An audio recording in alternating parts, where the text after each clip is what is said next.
This is how you can brutally punish the scholar's mate. So the game starts with e4, e5, queen h5, knight c6, bishop c4. As you can see, white's pieces are threatening to checkmate on the f7 square. So the first way to start punishing this stupid idea is to play g6 followed by knight to f6. So you will play g6 attacking the queen. If queen goes to f3, then you can block this threat with knight to f6, developing a kingside piece.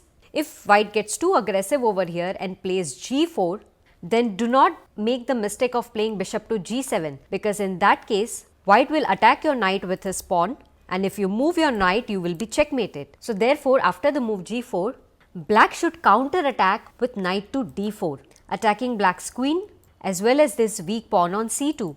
If queen goes to d1 in order to protect c2, then now you can attack the center with d5. Not only you are attacking white's bishop, but also this pawn over here. If white plays pawn takes pawn, then you can capture the g4 pawn with an attack on the white's queen. The queen is trapped, and that is why white needs to block this attack. So if he blocks the attack with knight to e2, then white has lost the game, because black can now play knight f3 check, king moves to f1, and now bishop h3 is a checkmate. Let's go back. If here white blocks the attack with his bishop, then you can simply capture the bishop, and after knight captures, you can capture the d5 pawn with an attack on the rook. If rook moves to f1, then that would be a horrible mistake, because white will lose his game with a smothered mate on f3. Let's go back. So here, instead of moving this rook over here, white might just play knight takes knight. So you can simply capture the rook with a check, king moves to e2, and now queen e4 check, forking white's pieces, king moves to f1, and now you can simply gobble up this knight, and you are up in material by 6 points, and white has lost the right to castle, and it is wide open on this king side of the board. So this should give an easy win to black. Let's go back and look at another possibility. So here white can also try to block this attack with f3. So what should you play? Well, here you can shock your opponent with the move knight to e4.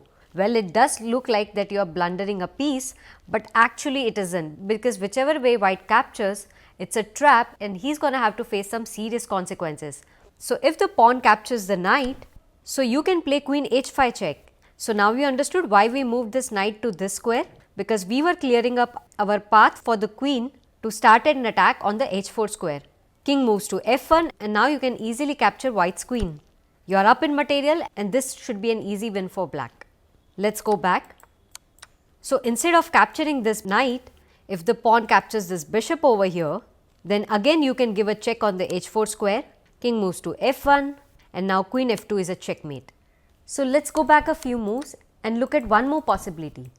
So here, instead of capturing this black pawn, white might just get his bishop to the e2 square in order to protect this pawn over here. So then in that case, you can play h5, attacking the pawn one more time. And if the pawn takes pawn, then you can play knight takes e4. And now you have two strong centralized knights on the chessboard. White doesn't like this idea, so he might try to kick your knight with d3. d3 kicks your centralized knight as well as opens lines for his dark squared bishop. But now you can shock your opponent with a knight sacrifice on the f2 square. So you will play knight takes f2, forking white's pieces. If king captures the knight, then you can play queen h4 check, and if king moves to e3, then bishop h6 would be a checkmate. And here, if in this case, if he moves to these other two squares, then you should not forget that the king has already lost his right to castle in the game. He is wide open to black's pieces, and from here onwards, though black is down by 2 points, but he has got a strong attacking chances with all his active pieces, and it would be very difficult for white to defend this strong attack with his undeveloped pieces. Let's go back and look at another possibility. So here in this situation, instead of playing g4, white might play queen to b3 and revive his threat on the f7 square. So then what should you play?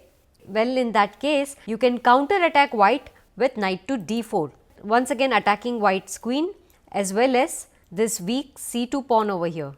If bishop takes pawn check, then king can simply move to e7, and though it looks like that white has successfully grabbed a pawn, but now white is losing because his queen is under attack, and after this queen moves, this bishop will be gone. So since white cannot lose his bishop, so he will try to move his queen to the c4 square where it can still guard this bishop over here. But now you can attack white's queen one more time with b5. If white plays queen c5 check, then you can simply gobble up the bishop, and after queen takes pawn, knight takes c2 check, forking white's pieces, king moves to f1, and now knight takes rook simply wins tremendous material for black and makes it easier to win. Now let's look at another way to brutally punish the scholar's mate, and that is by playing queen to f6. So the game starts with e4, e5, bishop c4, knight c6, queen f3, and now you can play queen to f6, blocking this attack. If queen captures queen, then you can capture back with your knight with the tempo, because now you are attacking this weak e4 pawn over here. White will defend with d3, and now you can play knight to d4, threatening to capture the weak c2 pawn as well as fork white's pieces. And here if white is dumb and makes the mistake of playing knight to a3 in order to guard this pawn, then he quickly loses to bishop takes knight, pawn takes bishop, and now knight takes c2 check, king moves to d2, and now the rook is gone. Black is tremendously up in material, white has lost the right to castle, and this should be an easy win for black. Let's go back. So here if your opponent is smart enough and doesn't play the stupid move knight to a3 and rather gets his bishop to the b3 square in order to protect this pawn, then you can attack the center with d5.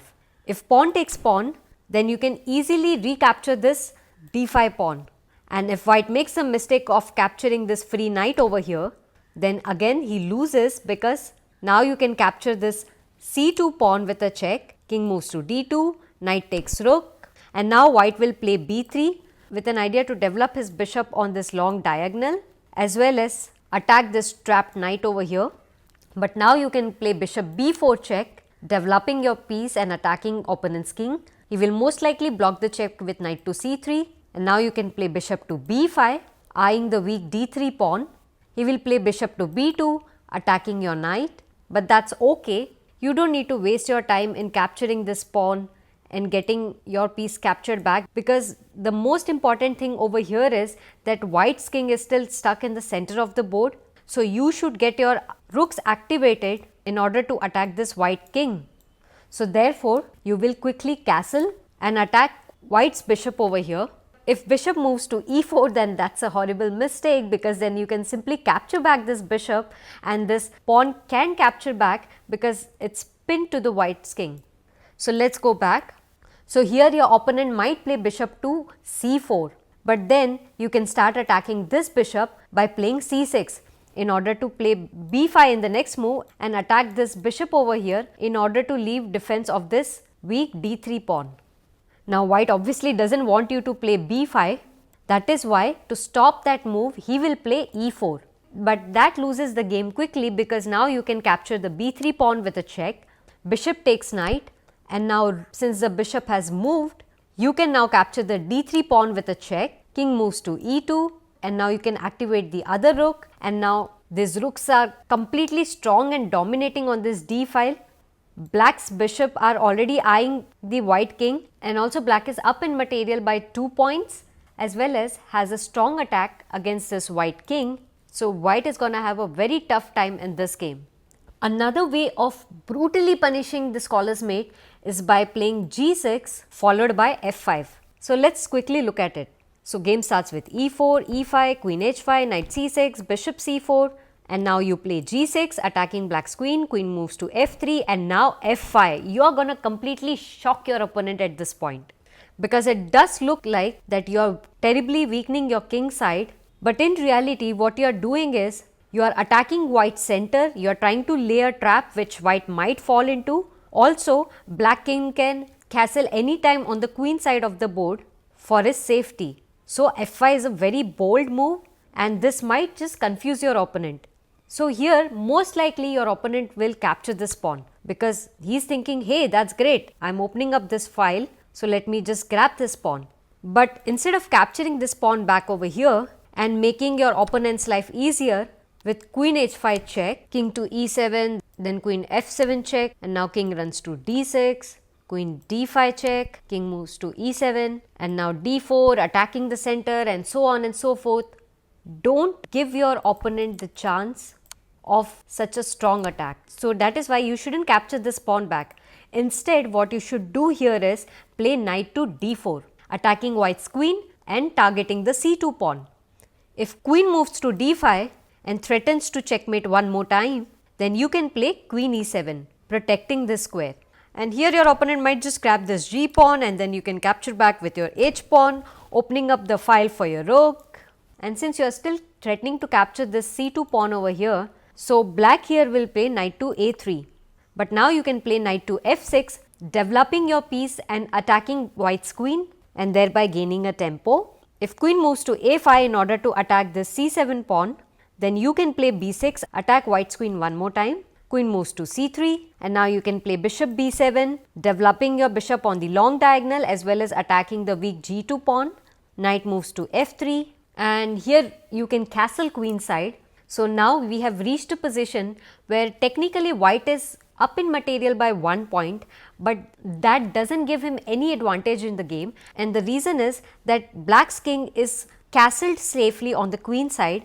Black has an active bishop on this long diagonal. Black has a strong centralized knight over here. His other knight is also developed and is controlling these key squares in the center. Black's rook has an active open file over here. Black's queen is developed. The other rook is ready to get developed. This bishop can come on this square and start attacking. So, in short, black's pieces are far more developed and active as compared to white's counterpart, because white's king is still stuck in the center of the board. If he castles on the king side, then he's going to face a very strong attack from black because of the open files on the king side of the board. And if white needs to castle to the king side, then he still needs to move this pawn, get this bishop out, which will take a lot of time, and black will obviously not give time to white for castling because he's gonna quickly start with a deadly attack over here. Also look, both these pieces needs to be developed and this knight is sitting on the edge of the board, and you already know a knight on the rim is grim, so that's not good for white as well. So let's go back and look at another possibility. So here, after queen d5 threatening to checkmate one more time, you can play queen e7, and if pawn captures this g pawn, instead of capturing this pawn back with your h pawn, here you can also play knight takes c2 check. King moves to d1 and now white loses his rook, and here white might play queen f7 check. In that case, you shouldn't capture back with your queen, otherwise you will be losing. So you should just move your king to the d8 square, and now after queen captures queen, you can capture back with your knight because you really want this bishop to be sitting over here in order to defend this important g7 square in case the pawn pushes to g7. And now white will play b3 in order to get this bishop over here to attack this trapped knight, and here you can play d5 attacking white's bishop. Bishop moves to e2 and now a5 with an intention to push this pawn forward and open up this line for the rook in order to defend this knight. White will play bishop b2 attacking your knight as well as the center pawn over here, and now you can play a4 attacking this pawn. Bishop will most likely take your center pawn first and now fork two of your pieces, but here you should just focus on capturing this pawn and trying to open up this file, and since you are already up in material by 4 points, so you should be okay to give a piece back. So you will just simply capture the pawn, and here if bishop captures your rook, then you can capture this pawn, and notice this pawn is just one step away from queening and is now attacking this knight over here. If knight moves to c3, then you can simply play knight takes g6 with an attack on this bishop. White will move his bishop, and now you can play knight to b3 attacking this bishop as well as clearing up the path for this pawn over here. If white plays bishop f6 check, then you can simply block with bishop to e7. He'll play bishop takes bishop check, king takes bishop, and now white really can't allow this pawn to queen on the a file. So he will sacrifice his knight for this pawn. So knight takes pawn, rook takes pawn, and now we have reached a situation where black is up in material by 3 points with an active set of pieces on the board, and white is still underdeveloped, and therefore this should be an easy win for black. So queen d5 doesn't work. So what if white plays queen d3 over here, trying to protect this pawn? So here then you can attack white's bishop with d5. Not only you are attacking this bishop, but also this pawn over here with your bishop. Bishop moves to b3 and now you can capture this pawn with an attack on the queen and also double attacking this c2 pawn. If queen moves to c3, then what should black play here? Because you are attacking this c2 pawn with 2 of your pieces and white is defending this pawn with 2 of his pieces. So then what should black play now? Well, in this case, you can start attacking this bishop over here because you will force this bishop to leave the defense of this pawn. So you are going to play a5 so that you can play a4 in the next move in order to attack this bishop. Also, you are threatening to trap this bishop over here. So white doesn't want his bishop to be trapped. Also, he doesn't want to move his bishop from this important square because he is still guarding this pawn. So he will stop your attack with a4. But that simply worsens white's position because now you can play bishop b4 attacking white's queen. If white makes a mistake of moving the queen to the e3 square, then you can first capture this pawn over here with your bishop, attacking white's bishop twice with your pieces, and here white might try to play an in-between move, queen takes e5 check, forking all of these 3 pieces together. But worry not, because you can simply block this check with queen to e7, and now white's queen is pinned to the king, so she can't move anywhere else. So she's forced to capture your queen. So queen takes queen check, and now you can capture back with your knight. And now since this bishop is double attacked by your pieces, white will simply move the bishop to the a2 square. Notice he can't capture this bishop, otherwise you are going to capture back with a fork attack on white's pieces. So bishop moves to a2, and now you can play rook to a6 with an intention of getting your rook to the e6 square in order to attack the white's king. If white here plays the normal looking knight to c3 in order to develop his piece, then you can play rook e6 check. If he blocks with his other knight, then he's going to be down in material because the defender of this knight is just this king and this other knight over here, and you are attacking with 2 of your pieces. So what you're going to do is remove one of the defenders. So you're going to play bishop takes knight, and now pawn takes bishop, and now rook takes knight check, king moves to f1, and now though your knight is hanging over here, but instead of focusing on protecting this knight and this rook over here, you can play a stronger move, which is bishop to d3. And if your opponent captures this free knight, then he is quickly losing to rook e4 check, king moves to g1, and now rook e1 is a checkmate. If you are enjoying this video, then do hit the thumbs up button and subscribe to my channel. And now I'll show you another way of blocking this f7 checkmate threat by directly playing f5. So let's look at the variation: e4, e5, queen f3, knight c6, bishop c4, and now f5. So here there are 2 ways that white can respond to. Either he will capture this pawn with his pawn or with his queen. Let's see what happens in both the scenarios. So if he captures this pawn with his queen, then he should cry because he has made a horrible blunder, because black can now play d5, attacking white's bishop as well as this queen. White cannot save both of his pieces. And here you will see some really immature new players playing bishop takes d5, because in the back of the mind they are thinking, hey, I am still creating this threat over here, without realizing that their queen is under attack. So in that case, obviously you will get a queen and you can easily win this game. And let's go back. So that is one trap you can try to lay against absolute beginner players who don't think a lot and just make random moves on the board. And here, instead of capturing this pawn with the queen, if white captures back with his pawn, then you can play knight to f6, developing your king side piece, and white will most likely play d3 in order to open up lines for his dark squared bishop and probably to pin this knight over here. But now you can play knight to d4, attacking white's queen and the c2 pawn. If queen moves to d1, then now you can play d5, attacking white's bishop as well as this pawn over here. Bishop moves to b3, and now you can capture this pawn. White will play knight to f3, developing another king side piece and preparing to castle. And now you can play bishop to g4, pinning this knight, and see how your pieces are double attacking this knight over here. So white will most likely play knight b to d2 in order to give one more defense to this knight, but that loses quickly because now you can push your e pawn, attacking the knight. Pawn takes pawn, and now white is losing this knight. If white tries to act smart and plays h3, thinking that he is also attacking your piece, then you can set up a trap here for white by capturing this knight with your pawn. He will capture your bishop, and now f takes g2 with an attack on the rook. Rook moves to g1, but notice how this pawn has taken this important square from this king. So now you can play queen e7 check. If white blocks the check with his queen, then queen takes queen is a checkmate. Let's go back.